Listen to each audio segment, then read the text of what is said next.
नमस्कार। आज के इस बेहद खास विश्लेषण में हम इतिहास के एक ऐसे पन्ने को पलटेंगे जो रहस्य, राजनीति और एक खौफनाक संयोग से भरा हुआ है। सोचने वाली बात है, क्या किसी देश के सबसे ताकतवर नेता की हत्या महज एक भू राजनीतिक घटना हो सकती है, या फिर इसके पीछे किसी साधु का दशकों पुराना श्राप भी काम कर रहा था? चलिए सीधा मुद्दे पर आते हैं और इसकी गहराई में उतरते हैं। खैर, इस अजीबो-गरीब संयोग को देखिए। 1966 और 1984 के बीच की ये तुलना सच में किसी के भी रोंगटे खड़े कर सकती है। 7 नवंबर 1966 गोपाष्टमी का दिन था। संसद भवन के बाहर गो हत्या रोकने की मांग को लेकर करीब 1 लाख नागा साधु प्रदर्शन कर रहे थे। अचानक हालात बेकाबू हुए, पुलिस को फायरिंग करनी पड़ी और 7 साधुओं की जान चली गई। कहा जाता है कि इस घटना से दुखी होकर करपात्री महाराज ने तत्कालीन प्रधानमंत्री को श्राप दिया था कि गोपाष्टमी के ही दिन उनके साथ भी बिल्कुल ऐसा ही होगा। और फिर आता है 31 अक्टूबर 1984। ठीक 18 साल बाद गोपाष्टमी के ही दिन प्रधानमंत्री इंदिरा गांधी की उनके ही अंगरक्षकों द्वारा हत्या कर दी गई। ये एक ऐसा संयोग है जो आज भी हैरान कर देता है।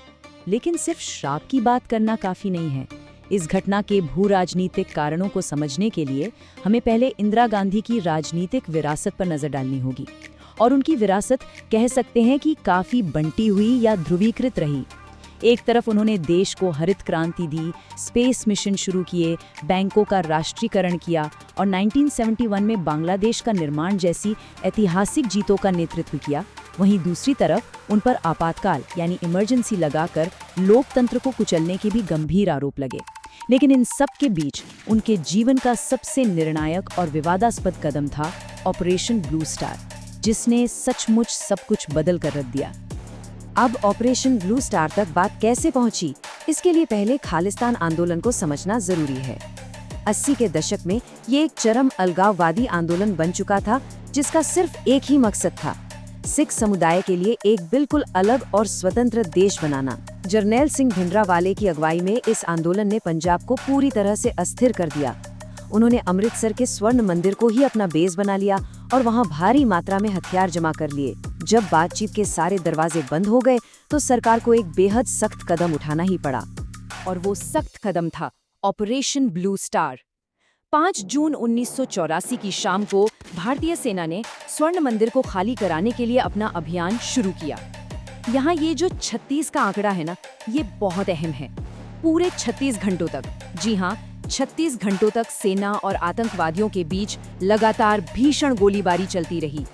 ये कोई मामूली सैन्य अभियान नहीं था। इस ऑपरेशन की कीमत भी बहुत भारी चुकानी पड़ी। आधिकारिक आंकड़ों के मुताबिक 83 भारतीय जवानों ने अपनी शहादत दी और भिंडरावाले समेत 492 चरमपंथी मारे गए। लेकिन जानी नुकसान से भी बड़ा जो नुकसान हुआ वो था अकाल तख्त की इमारत का क्षतिग्रस्त होना। इस भारी बमबारी और गोलीबारी ने सिख समुदाय की धार्मिक भावनाओं को बहुत गहरी ठेस पहुंचाई। सेना के कुछ सिख जवानों ने विद्रोह तक कर दिया और इसी भयंकर गुस्से ने एक खौफनाक प्रतिशोध की नींव रख दी। और यही प्रतिशोध की आग धीरे धीरे प्रधानमंत्री के अपने सुरक्षा घेरे तक पहुंच गई। अब जरा ध्यान दीजिए कि यह साजिश रची कैसे गई। ऑपरेशन ब्लू स्टार के कुछ दिन बाद बेअंत सिंह नाम का एक सुरक्षाकर्मी गुरुद्वारे में कथा सुनते सुनते अचानक रो पड़ता है। तभी उसका चाचा केहर सिंह उसे रोने के बजाय बदला लेने के लिए उकसाता है। फिर इसमें बलबीर सिंह नाम का एक और गार्ड शामिल होता है, जिसे ड्यूटी के दौरान एक बाज दिखाई देता है और वो इसे गुरु का पवित्र संदेश मान लेता है। और आखिर में 10 साल से ड्यूटी कर रहे बेअंत सिंह के साथ जुड़ता है एक बिल्कुल नया महज 22 साल का कांस्टेबल सतवंत सिंह। ऐसा नहीं था कि सरकार या खुफिया एजेंसियों को इस बात की भनक नहीं थी। खुफिया विभाग ने बार बार चेतावनी दी थी कि प्रधानमंत्री के सुरक्षा घेरे से सिख बॉडीगार्ड्स को तुरंत हटा दिया जाए। लेकिन इंदिरा गांधी का उस वक्त का ये जवाब उनकी सोच को दिखाता है। उन्होंने कहा था, अगर मैं ऐसा कदम उठाती हूँ तो ये सिखों के बीच एक गलत संदेश देगा। वो किसी भी कीमत पर ये नहीं जताना चाहती थी कि उनका भरोसा सिख समुदाय से उठ गया है। लेकिन शायद उन्हें भी आने वाले खतरे का कुछ एहसास होने लगा था। 30 अक्टूबर 1984 यानी अपनी हत्या से ठीक एक दिन पहले ओडिशा में भाषण देते हुए उन्होंने कुछ ऐसा कहा जो सच में किसी खौफनाक भविष्यवाणी जैसा लगता है।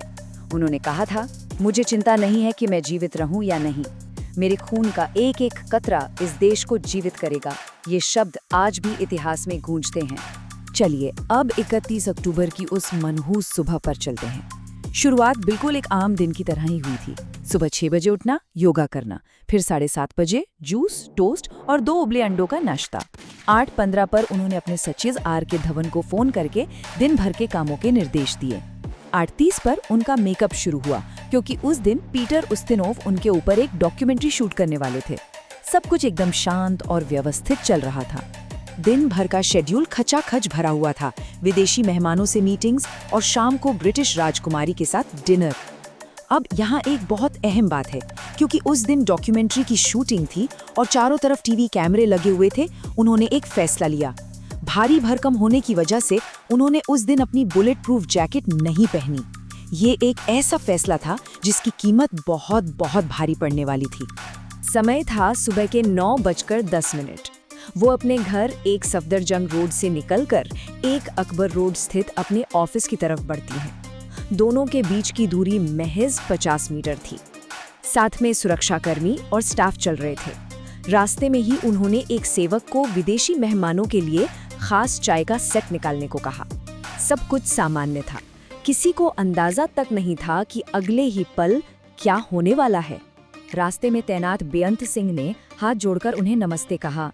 इंदिरा गांधी ने भी मुस्कुराते हुए जवाब दिया और ठीक उसी क्षण बेअंत सिंह ने अपनी सर्विस रिवॉल्वर निकाली और फायरिंग शुरू कर दी। उसके तुरंत बाद सतवंत सिंह ने भी अपनी थॉमसन कार्बाइन से गोलियों की बौछार कर दी। कुल 33 गोलियां। जी हाँ, 33 गोलियां चलीं और देश की प्रधानमंत्री अपने ही घर के आंगन में खून से लथपथ होकर गिर पड़ी। इस हमले की फोरेंसिक रिपोर्ट बेहद विचलित करने वाली है। उन 33 गोलियों में से 30 गोलियां सीधे उन्हें लगीं। 23 बुलेट्स उनके शरीर को चीरते हुए आर पार निकल गईं। 7 गोलियां शरीर में ही फंसी रह गईं और सिर्फ 3 गोलियां निशाना चूकीं। हमला इतना अचानक और घातक था कि साथ चल रहे बाकी सुरक्षा कर्मियों को कुछ सोचने या रिएक्ट करने का मौका ही नहीं मिला। गोलियों की आवाज सुनकर जब तक दूसरे अफसर वहां पहुंचे, हमलावरों के हथियार खाली हो चुके थे। बेअंत और सतवंत ने अपनी बंदूकें जमीन पर डाल दी और बिना किसी पछतावे के बड़ी बेबाकी से कहा, हमें जो करना था हमने कर दिया, अब तुम्हें जो करना है वो करो। इस बयान में अपना मिशन पूरा करने का एक खौफनाक भाव था। इसके बाद वहाँ अफरा तफरी मच गई। घर पर जो एम्बुलेंस हमेशा तैयार रहती थी, बदकिस्मती से उस दिन उसका ड्राइवर गायब था। वक्त बहुत कम था, इसलिए फौरन एक स्टाफ कार मंगवाई गई। सोनिया गांधी भागती हुई बाहर आई और अपनी खून से लथपथ सास का सिर गोद में रखकर कार में बैठ गई और महज 4 मिनट के भीतर वो कार तेजी से दिल्ली के एम्स अस्पताल पहुंच गई। एम्स पहुंचते ही डॉक्टरों ने ईसीजी किया, जिसमें एक बेहद हल्की सी धड़कन महसूस हुई। तुरंत ऑपरेशन शुरू किया गया। 24 बॉटल ओ नेगेटिव खून चढ़ाया गया। मेडिकल टीम ने गोलियां निकालने की और जान बचाने की पूरी कोशिश की, लेकिन शरीर से इतना ज्यादा खून बह चुका था कि तमाम कोशिशों के बावजूद उन्हें बचाया नहीं जा सका। सरकार ने मौत के इस खबर को कुछ घंटों तक रोके रखा, लेकिन जानकारी जिस तरह टुकड़ों में बाहर आई, उसने एक बहुत बड़ी त्रासदी की आग भड़का दी। सुबह 11 बजे रेडियो पर बताया गया कि हमलावर सिख थे। शाम 5:30 बजे जब राष्ट्रपति अस्पताल पहुंचे तो उत्तेजित भीड़ ने उनकी कार पर भी पथराव कर दिया और आखिरकार शाम 6 बजे सलमा सुल्तान ने दूरदर्शन पर औपचारिक रूप से प्रधानमंत्री के निधन की घोषणा की। इसी घोषणा के साथ दिल्ली की सड़कों पर तबाही का मंजर शुरू हो गया। मौत की खबर फैलते ही जो हिंसा भड़की, उसके आंकड़े आज भी डराते हैं। ये महज स्वतः स्फूर्त गुस्सा नहीं था, बल्कि कई जगह बेहद सुनियोजित हिंसा थी। आधिकारिक डेटा के अनुसार इस दंगे में 3,500 सिखों की हत्या कर दी गई, जबकि अनौपचारिक अनुमान इसे 7,000 तक बताते हैं। दशकों बाद 2013 में अदालत ने कांग्रेस नेता सज्जन कुमार को इन दंगों में उनकी भूमिका के लिए उम्र कैद की सजा सुनाई। ये यकीनन भारतीय इतिहास का एक बहुत ही काला और दर्दनाक अध्याय है। अब सवाल आता है कि इस पूरी साजिश को अंजाम देने वालों का क्या हुआ। घटना के तुरंत बाद ही पुलिस ने बेअंत सिंह को मौके पर ही गोली मार दी थी। सतवंत सिंह और साजिश रचने वाले उसके चाचा केहर सिंह को गिरफ्तार कर लिया गया और उन पर लंबा मुकदमा चला और अंततः 6 जनवरी 1989 को अदालत के आदेश पर इन दोनों को फांसी दे दी गई। तो क्या उस गोपाष्टमी वाले श्राप में वाकई कोई सच्चाई थी?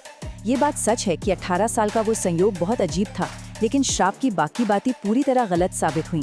राजीव और संजय गांधी की मौत गोपाष्टमी के दिन बिल्कुल नहीं हुई थी, और जिस वंश के खत्म होने का श्राप दिया गया था, वो परिवार आज भी भारतीय राजनीति में पूरी तरह सक्रिय है।